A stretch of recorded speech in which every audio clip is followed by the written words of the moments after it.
Okay, so next we're going to look at Après, reve by Fauré. We're journeying into French. French melody is an absolutely exquisite form of art song. Just the color and just the painting that you can find in the piano is just wonderful. So Fauré, Debussy, Poulenc, all of those composing around the same time. Fauré is very rational. Someone once described him as a watchmaker in music. He's very clean, very not overly sentimental. I used to make a joke that Italian poetry is just so flowery and over the top.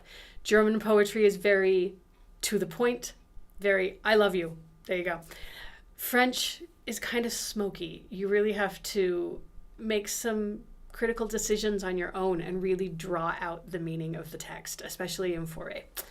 This is early Fauré, so it's not too crazy chromatic yet, so we don't have to deal with a lot there. But let's go ahead and look at our score.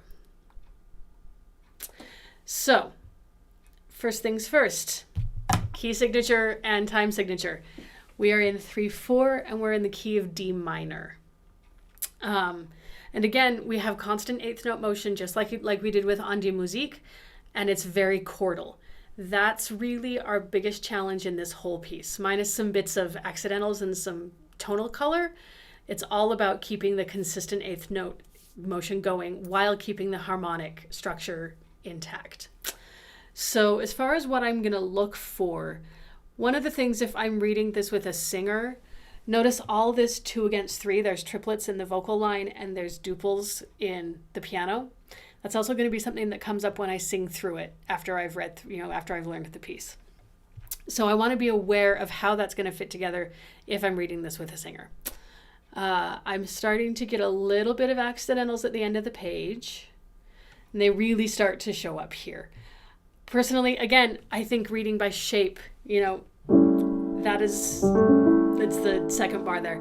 That 7 chord is very much that shape. What notes stay the same? What notes change? How does my shape change? This is really going to be helpful, especially in the left hand. The left hand is almost always, I don't want to say always for fear that I'm missing one, but it's almost always octaves. So that's going to be a really good educated guess for all of the low ledger line octaves. I'm just automatically going to assume that they're octaves, right? So I keep going through. We have a little bit of harmonic color. I probably want to be aware of that just because it's a big shape and I'm going to have to roll that chord. Otherwise, it really just is watching for accidentals and making sure that I keep all of that constant motion going. Nothing really else too wonky that I want to be aware of. Maybe I want to be aware of that because there's a chance I'm going to have to pick up a move. I also want to be aware of my singer, and this goes to the discussion of when we're going to sing this piece after we've learned the notes and the rhythms. But there's a really long breath line, so I want to be aware that I'm choosing a tempo that is not going to kill my singer. Also, Fauré typically doesn't have a really huge rallentando at the end, right? It just kind of goes to the end. Remember I said very rational, very clockmaker-esque. We're not going to be sentimental and over the top in a lot of rubato or anything like that. Fauré is very specific about what he puts on the page. So, also, if I go back to the beginning, I missed this when we started.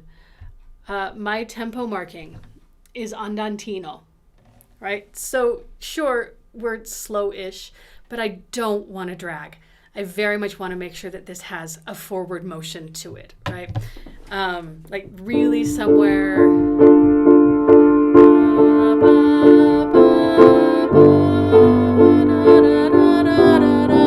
So I'm going to help my singer out, right? This is not a deadly slow song by any means. but it's a popular one. It's been transcribed for a lot of instrumentalists. This piece has turned into a lot of different pieces. It's really great. With that, let's go ahead and read it.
Okay, so how'd you do? Again, we have a lot of challenges in the consistent movement of this piece. There's really no end to that consistent moving eighth note. So that is the biggest challenge. I have to keep going and be reading far enough ahead and recognizing what my chords are, what shape they are, what all of that consistently ahead of myself so that I can keep going and help my singer and my sight read. Again, our next steps, IPA, translation, and sing while I play. We're upping the difficulty with French. French is a really complicated language if you don't speak it.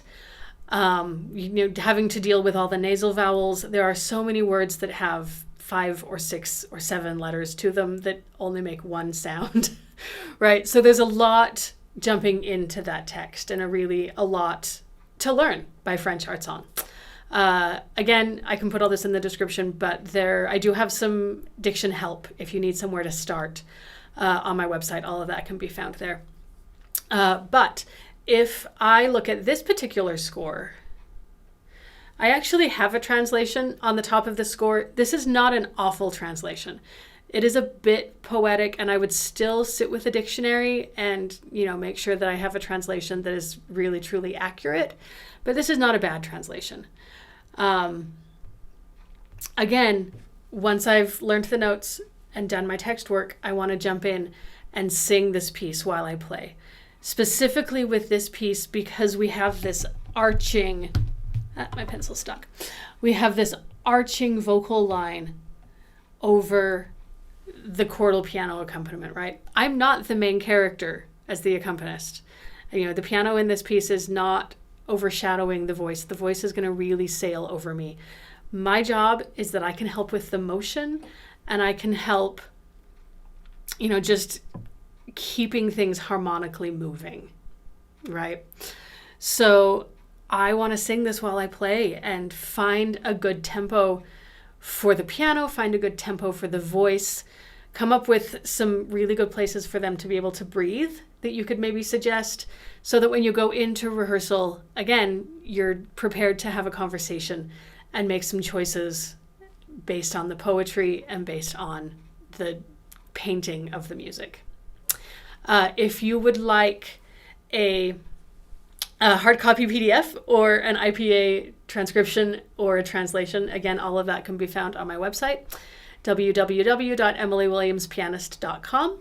And I will see you soon for our next piece. Oh, and don't forget to like and subscribe.